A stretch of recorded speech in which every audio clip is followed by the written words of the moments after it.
Hi kids, welcome back to Gold and Silver for Kids. I'm Mike Maloney from goldsilver.com, and in this episode we're going to talk about honest money versus dishonest currency. We've already learned that currency doesn't have to keep its purchasing power. Money does. It has to maintain its value. It has to be a store of value. Currency can be a medium of exchange. It's the current thing that we use to buy and sell things with, but it doesn't necessarily have to store value. So when I was a kid, a McDonald's opened up about a half a mile from my house. So it was walking distance. And I think I was like 8 or maybe 10 years old. And so I could walk to McDonald's. And my mother only had to give me 30 cents. So a quarter and a nickel was all I needed to go to McDonald's. A hamburger was 15 cents. French fries were a nickel, but the drink was 10 cents. And so that was lunch. 30 cents was all that you needed. I don't think McDonald's has anything that you can buy for 30 cents.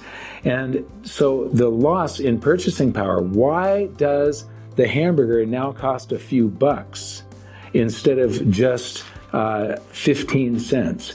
Did the hamburger change, or was it the currency that changed? That's the important thing.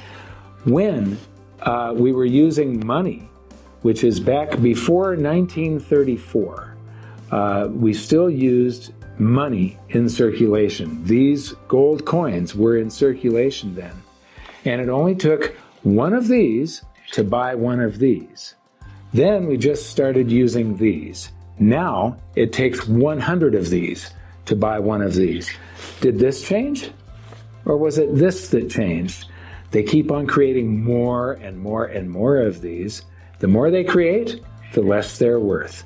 This maintains its rarity because there's very little of it on the planet to be discovered and dug up. And so what makes this honest money instead of dishonest currency that steals value from you? It steals purchasing power by constantly being devalued because they create more of it. What makes this honest money is it takes a tremendous amount of human effort to go out and explore around and find it, because this has to be dug out of the ground. But it's very, very difficult to find deposits of this. And when you do, sometimes there's very, very little of it in the ground. So you have to explore all over and then find a claim and turn that claim into a mine.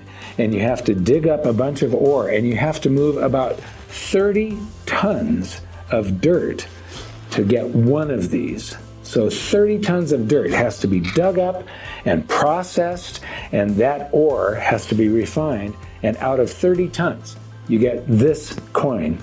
And then that has to be poured into bars, and then those bars are melted, and then that is minted into a coin.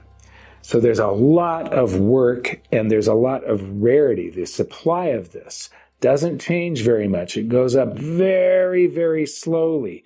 The banks can't just type unlimited amounts of it into existence.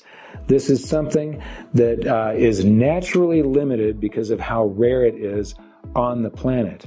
And the amount of human effort that went into finding a claim, turning that claim into a mine, digging up the ore, refining the ore into gold, pouring that gold into a bar, melting the bars and minting it into a coin, is then equal, when you're buying something with it, it's equal to the thing you're trading for.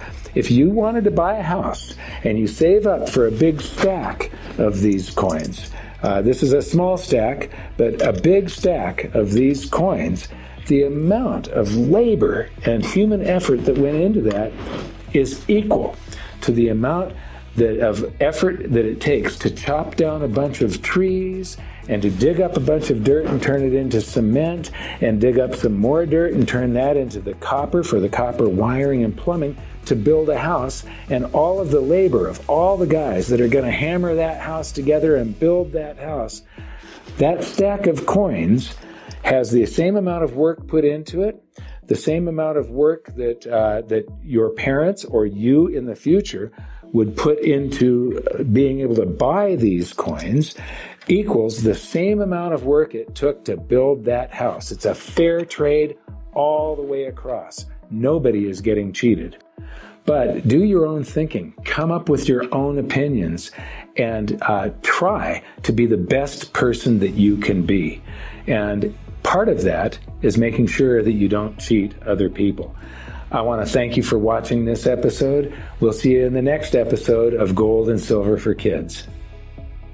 If you'd like to find out more information about Mike Maloney and his books, The Great Gold and Silver Rush of the 21st Century, and his Guide to Investing in Gold and Silver, please visit ggsr21.com and goldsilver.com. That's goldsilver.com.